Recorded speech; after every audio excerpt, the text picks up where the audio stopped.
Bismillahirrahmanirrahim. Assalamu alaikum students. Today we will start another chapter and that is homeostasis. So let us discuss about homeostasis. So what is homeostasis? Let us see its literal meaning. Homeo means same and stasis is driven from static, which means to maintain. So the definition of homeostasis will be maintenance of internal conditions of the body at equilibrium despite changes in the external environment. Here we are talking about two environments. One is the body's internal environment and the other is the external environment. So the internal environment will be inside the body and the external environment will be outside the body. Students, we know that components of the environment fluctuates continuously. So our body's job is to maintain our body's internal conditions so that our enzymes can work properly. Humans' body normal temperature is 37 degrees Celsius and it is a temperature at which our body functions properly, and our body should maintain this temperature despite changes in the external environment. So let us talk about the processes of homeostasis. There are three processes of homeostasis in your syllabus. The number one is the osmoregulation. So what is osmoregulation? Osmoregulation is the maintenance of amount of water and salts in the body fluid. And our kidney plays a major osmoregulatory organ in our body, and we will talk more about kidney in the upcoming lecture. So the next process of homeostasis is the thermoregulation. Therm means heat and regulation means to maintain. So thermoregulation will be the maintenance of internal body temperature. And our skin is a major thermoregulatory organ of our body. So the third is excretion. What is excretion? Excretion is a process during which our body eliminates metabolic waste to maintain the stable internal condition. So what is meant by metabolic waste? Metabolic waste are the products which are produced during the metabolism, and these are harmful products. So our body should be needed to expel them from our body. And our excretory system plays a role in the excretion in this process of homeostasis. So let us talk about homeostasis in plants. Plants also need to maintain the internal body conditions, and for this purpose they use several mechanisms. Three of them are listed here. The number one is the removal of extra gases.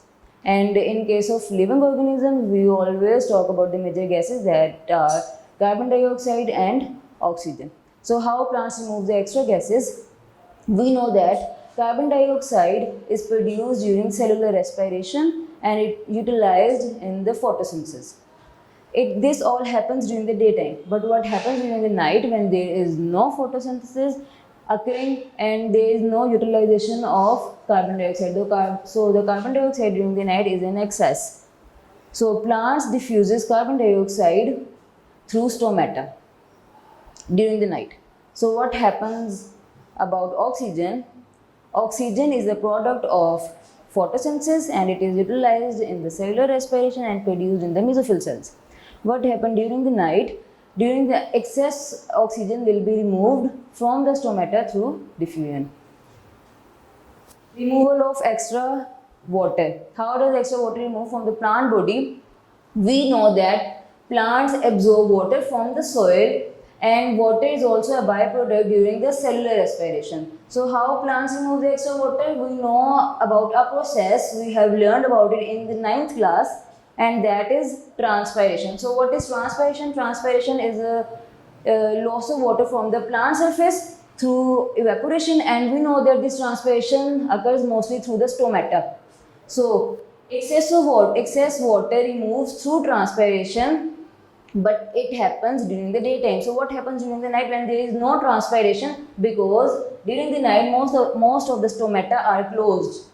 So during the night some plants uses a different process, and that process is named as guttation. So what is guttation? In guttation, the plant forces out the water through its special pores in the form of drops, and this phenomena happens in grasses.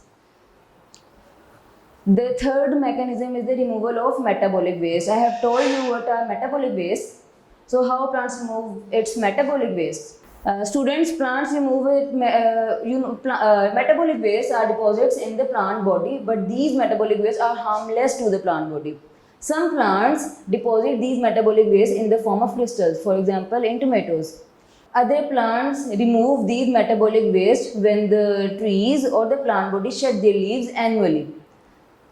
Different plant uses different phenomena. Some other plants remove their metabolic waste in the form of latex, mucilage, and gums. So, students, here is the video clip on the excretion of plants. Excretion in plants is much simpler than that of animals. Plants do not have any special organs for removal of waste.